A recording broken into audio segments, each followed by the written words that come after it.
June 14th, Invincible, got broken. Ilia Topuria walked into the UFC White House event as the undefeated king. He walked out with a shattered face, a lost title, and a career hanging by a thread. And if you think that was the worst of it, wait till you hear what happened outside the cage. This is the full story of Ilia Topuria's fall from grace. Here's where it gets brutal.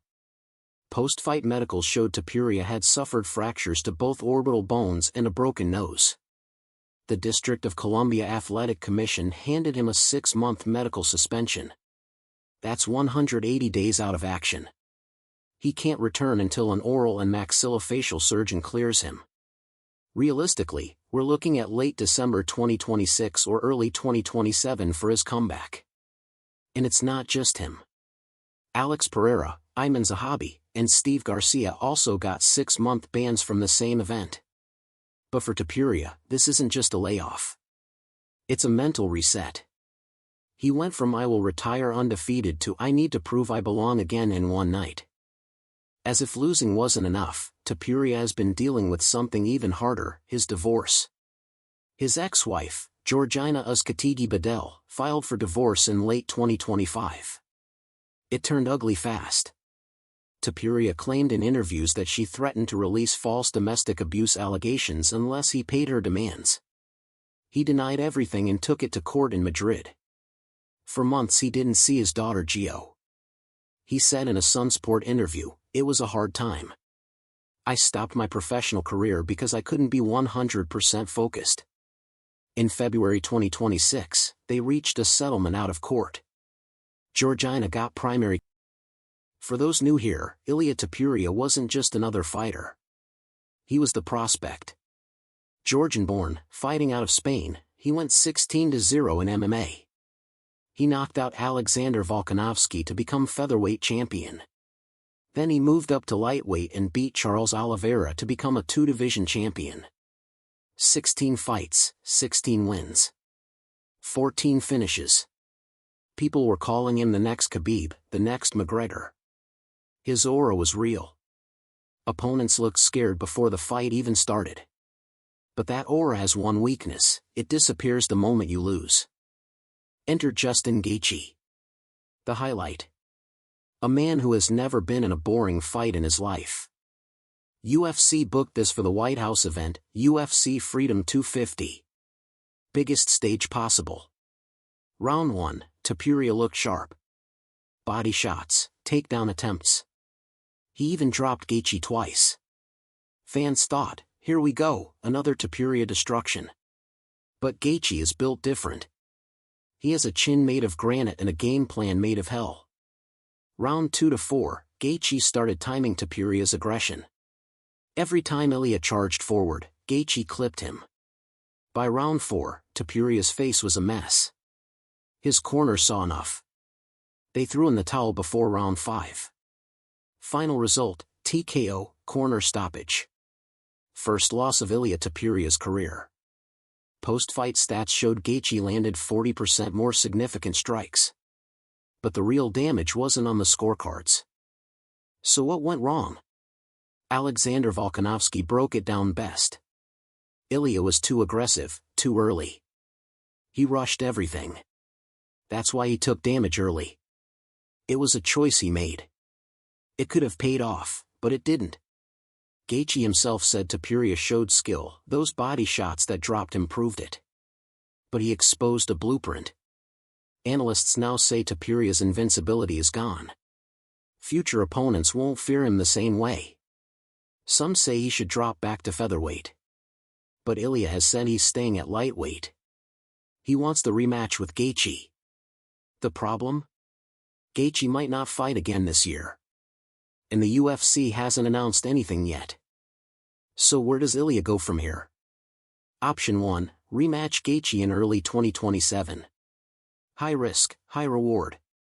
Option 2, take a tune-up fight against someone like Arman Tsarukyan or Paddy Pimblett to rebuild confidence. Option 3, drop back to featherweight and try to reclaim that belt. The truth is, Ilia Topuria is 29 years old. He has time. But this loss changed him. He's no longer the untouchable killer.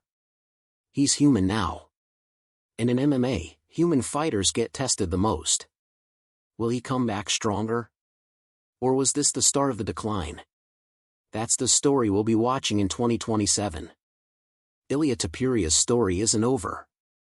It's just entering its hardest chapter. From undefeated champion to broken, divorced, and doubting, this is what pressure looks like at the top. What do you think? Should Ilia take the rematch right away, or rebuild first?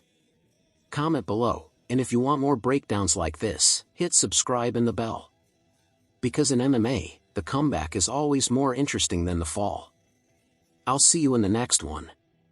Ilia Topuria lose, 3 main reasons. Ilia Topuria. Undefeated.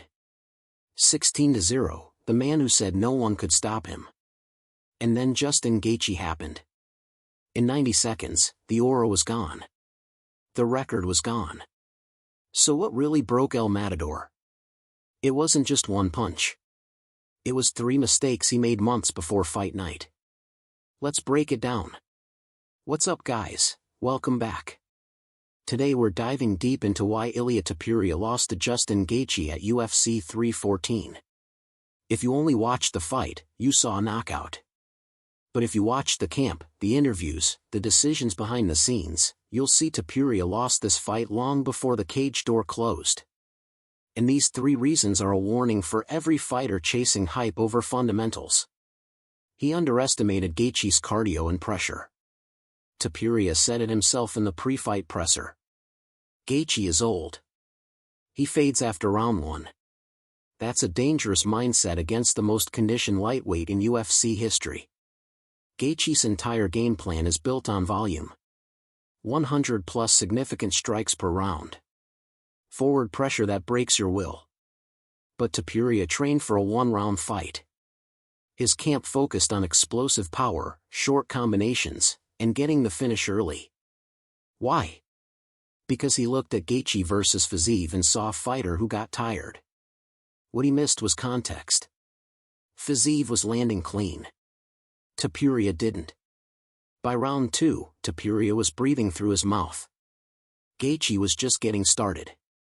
When you prepare for a sprint against a marathon runner, you lose the moment it goes past 5 minutes. And that's exactly what happened. The moment the fight hit 90 seconds, Topuria's legs were gone. Gaethje's were fresh. The weight cut and emotional burnout. Let's talk about what happened outside the octagon. Topuria had a brutal weight cut. He missed weight by 0.5 pounds in his last fight at featherweight, and moving up to 155 didn't solve it. Reports from his camp say he was cutting 22 pounds in the final week. That's championship-level dehydration. But worse than the weight was the drama. The divorce rumors, the legal issues in Spain, the public comments about quitting MMA if he lost. A fighter's brain needs one thing before a fight: silence. Topuria didn't have silence. He had distractions. You can't have your mind split between court dates and cage fights. Gaethje? He was locked in. No interviews about legacy. No social media beef. As the first 2-time UFC and knock out Charles Oliveira in round 1. Counter-puncher. This is the fight IQ mistake. Gaethje is orthodox, but he fights like a southpaw in exchanges. He leads with his right hand and looks for the left hook counter. Topuria's style is to square up, plant his feet, and trade. It worked against Volkanovski and Holloway. But against Gaethje, that's suicide. Watch the knockout again in slow motion. Topuria steps in square. Gaethje pivots right, loads the left hook, and Topuria walks right into it. His coach was screaming angle out. Circle left, in the corner. Topuria didn't listen. Against technical strikers, squaring up gets you countered. Against Gaethje, it gets you slept. Topuria trained to be the hunter. He forgot that Gaethje is the best counter hunter in the division. So there it is. He underestimated Gaethje's cardio. He came in drained and distracted. He made a technical mistake that got him countered cold. Topuria isn't done. But if he wants the belt back, he needs to fix these 3 things before he steps in again. What do you think? Was it the weight cut, the mindset, or the technique? Comment below. If you want the full fight breakdown frame by frame, hit like and subscribe. I'll see you in the next one.